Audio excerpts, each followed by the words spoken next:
Doctor ortho, अब दर्द भी घुटने टेकेगा।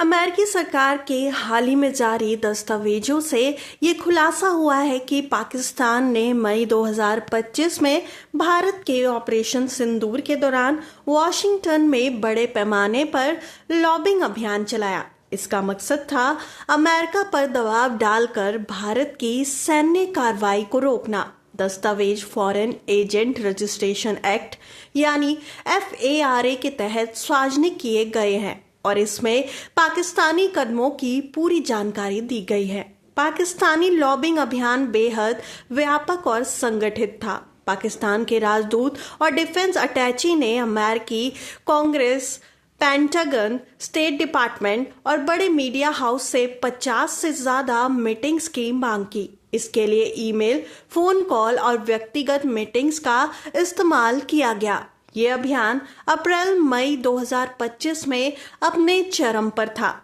पाकिस्तान ने भारत की तुलना में 3 गुना अधिक खर्च किया। इसके तहत वाशिंगटन में 6 लॉबिंग फर्मों के साथ कॉन्ट्रैक्ट साइन किए गए, जिसमें से सिडन लॉ यानी LLP का नाम विशेष रूप से सामने आया, जो जेवलिन एडवाइजर के जरिए काम करती है। इन फर्मों के माध्यम से पाकिस्तान को ट्रंप प्रशासन तक तेज पहुंच मिली और पाक आर्मी चीफ फील्ड मार्शल असीम मुनीर को व्हाइट हाउस में मिलने का मौका भी मिला। लॉबिंग का फोकस कई प्रमुख मुद्दों पर था। इसमें कश्मीर, क्षेत्रीय सुरक्षा, रेयर अर्थ मिनरल्स और भारत पाकिस्तान द्विपक्षीय रिश्तों पर दबाव बनाना शामिल था। इसके अलावा पाकिस्तान ने अमेरिकी मीडिया से इंटरव्यू और बैकग्राउंड ब्रीफिंग भी मांगी। लॉबिंग अभियान का उद्देश्य ये सुनिश्चित करना था कि अमेरिका भारत की सैन्य कार्रवाई को किसी भी तरह से रोके। ऑपरेशन सिंदूर के दौरान पाकिस्तान पर सैन्य और कूटनीतिक दबाव बहुत बढ़ गया था और लॉबिंग ने अमेरिका पाकिस्तान रिश्तों में तेजी से बदलाव लाया। साल के दौरान पाकिस्तान ने ट्रंप प्रशासन की तारीफ भी की और उसके नाम पर नोबेल पीस प्राइज की सिफारिश की। इसके साथ ही व्यापारिक फायदे हासिल करने की भी कोशिश की गई। हालांकि साल के अंत में लॉबिंग पर खर्च कम हो गया। ऑपरेशन सिंदूर के बाद ही भारत और पाकिस्तान के बीच सीज फायर लागू हुआ। ऑपरेशन सिंदूर की पृष्ठभूमि भी महत्वपूर्ण है। अप्रैल 2025 में जम्मू कश्मीर के पहलगाम में पाकिस्तान समर्थित आतंकवादियों के हमले में 26 नागरिक मारे गए थे। इसके जवाब में भारत ने मई 2025 में ऑपरेशन सिंदूर शुरू किया। इसमें पाकिस्तान और पाकिस्तान अधिकृत कश्मीर यानी POK में आतंकी ठिकानों पर सटीक हमले किए गए।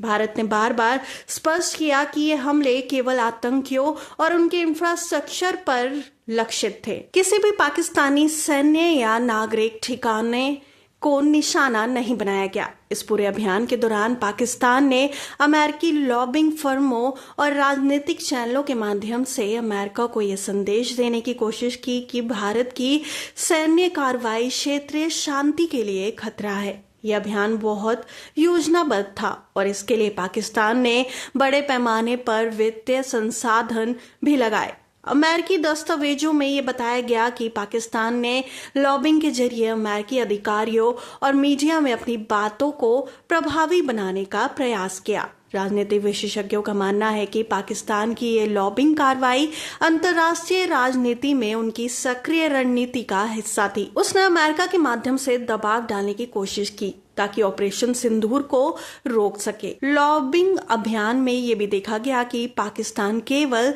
क्षेत्रीय संघर्ष ही नहीं बल्कि अंतर्राष्ट्रीय मंच पर भी अपनी राजनीतिक और सैन्य रणनीति को मजबूत करने में जुटा हुआ है। मई 2025 में हुए ऑपरेशन सिंदूर और उसके बाद पाकिस्तान द्वारा अमेरिका में चलाया गया लॉबिंग अभियान, दोनों ही घटनाओं ने क्षेत्रीय और वैश्विक राजनीति को प्रभावित किया। ऑपरेशन सिंदूर ने आतंकियों के ठिकाने को निशाना बनाया, जबकि पाकिस्तान ने लॉबिंग के जरिए अंतर्राष्ट्रीय दबाव बनाने की पूरी कोशिश की। इन दस्तावेजों से यह स्पष्ट हो गया कि दोनों पक्षों ने अपनी रणनीति के तहत अलग अलग मंचों पर सक्रिय कदम उठाए थे, जिससे दक्षिण एशिया की सुरक्षा और कूटनीतिक स्थिति पर महत्वपूर्ण असर पड़ा। डॉक्टर ऑर्थो अब दर्द भी घुटने टेकेगा।